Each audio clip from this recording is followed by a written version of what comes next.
دوم ماه سال 2023 در نویه لخش در وادی رشت در شرق تاجیکستان یک خرس به چاروای مردم حمله آورده 47 سر چاروای خرد را که به ساکنان دهه کاروانگذر جماعت دیهات نورافشان تعلق داشت در آن نابود کرده است. کمیته حالتهای فوق‌العاده تاجیکستان روز 12 ماه خبر داد که این حادثه به سبب خنک نظری چوپان رخ داده است و در نتیجه خرس درنده وارد اوغل شده چاروا را از بین برده است.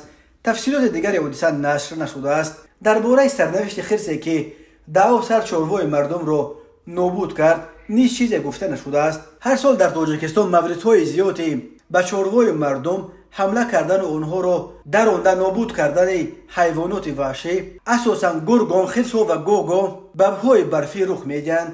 اکثر این حمله ها در مناطق کوهستان در چراگاه ها رخ می‌دهند، ولی حالت‌های نیز است که حیوانات وحشی در جستجوی غذا از کوه‌ها پایان می‌فرآیند و وارد دهه‌های کوهستان شده به چاروای مردم در داخل اوغل حمله می‌آورند.